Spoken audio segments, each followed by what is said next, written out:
Amigos, y estamos de vuelta en ¿Qué tan derecho? Hoy conversando sobre el derecho de la mujer a una vida libre de violencia con el doctor Gustavo Mendoza Pacheco.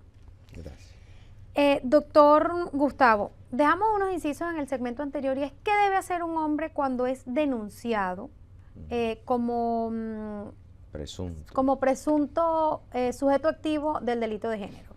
Sí, mira, lo primero que debe hacer una persona cuando tiene conocimiento de esto, un hombre cuando está denunciado, es, yo digo que el primer paso es buscar la asesoría legal correcta.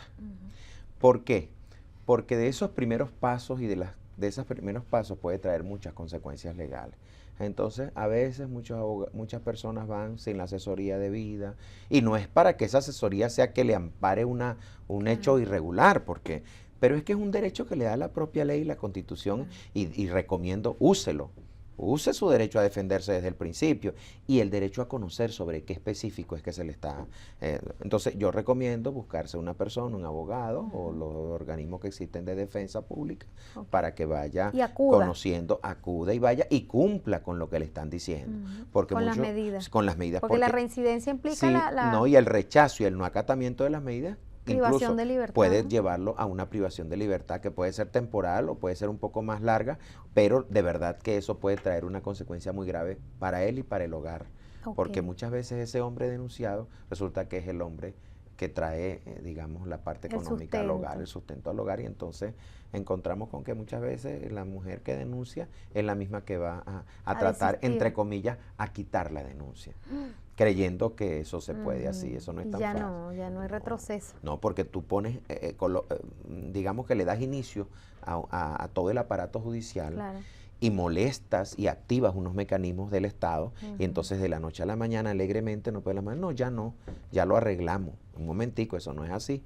Y esa mujer pudiera llegar hasta incurrir en delito.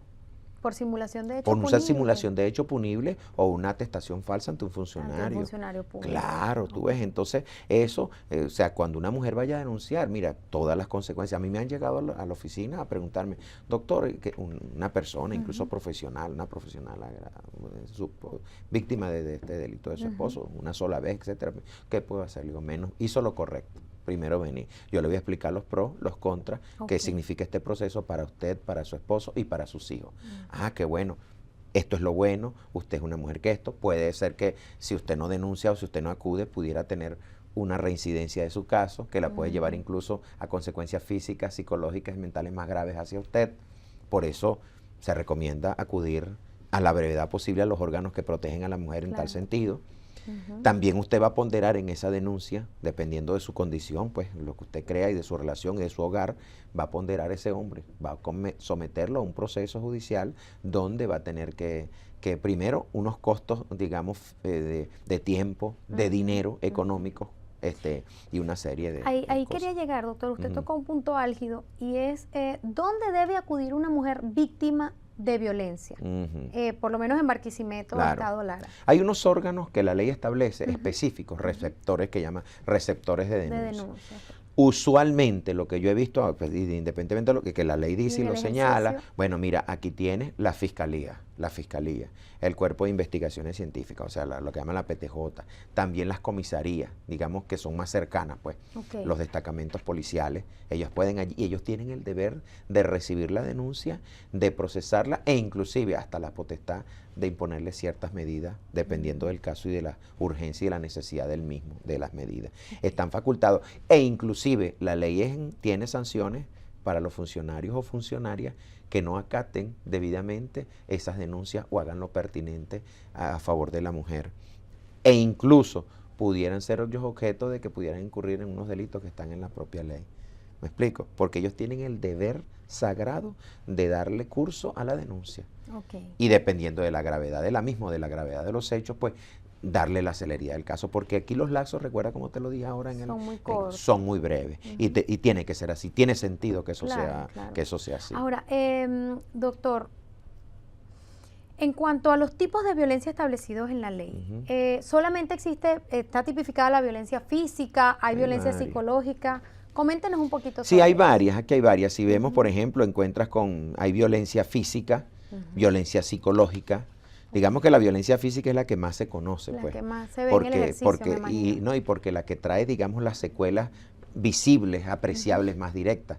Pero, por ejemplo, la violencia psicológica, acuérdate que la podemos apreciar o, digamos, dictaminar a través de los expertos. Eso quería preguntarle, ¿cómo probar la violencia psicológica? A través de psicológica? los expertos, que primero la denuncia de la persona con los elementos que describen la situación de hecho, ¿verdad? Esos elementos que van a ser descritos por la mujer de una manera creíble, de una manera tranquila, pues que debe relatar los hechos tal y como ocurrieron en el sitio, dónde, cómo, bajo qué circunstancias, quiénes son las personas que pudieron haber presenciado aquel hecho, porque ese es otro problema que hay con esta ley, o con los hechos dilucidados acá como delito, que esos hechos muchas veces es difícil la parte probatoria hacia el sujeto, porque si están solos la mujer y el hombre, y ocurre, por ejemplo, la violencia psicológica, mira, es bastante difícil probarlo, porque acuérdate que es el dicho de la mujer o la versión dada contra la versión del hombre. Incluso yo le he preguntado a algunos fiscales que conocen la materia y me dicen, mira,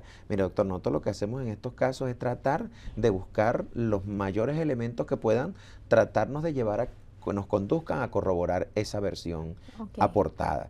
Si realmente no conseguimos esos elementos que están allí, pues lamentablemente a lo mejor es cierta la denuncia de la mujer, pero quedará en que no podemos encontrar los elementos de convicción para llevárselos en un papel de trabajo, en una acusación al tribunal y decirle, vamos a acusar a fulano y vamos a iniciar un proceso.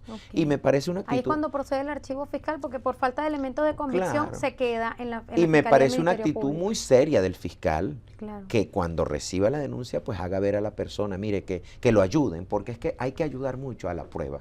Definitivamente la mujer víctima tiene que... Claro, el proceso depende de la prueba. De la prueba. Doctor, una mujer que es víctima de violencia física, si acude a un médico general, un médico común, que no es el médico forense, ¿esto podría constituirse como una prueba en un potencial proceso judicial para enjuiciar este tipo de delitos? No me respondo ahorita en el siguiente segmento. Perfecto. Ustedes, amigos, no se retiren, que ya regresamos con ¿Qué tan derecho?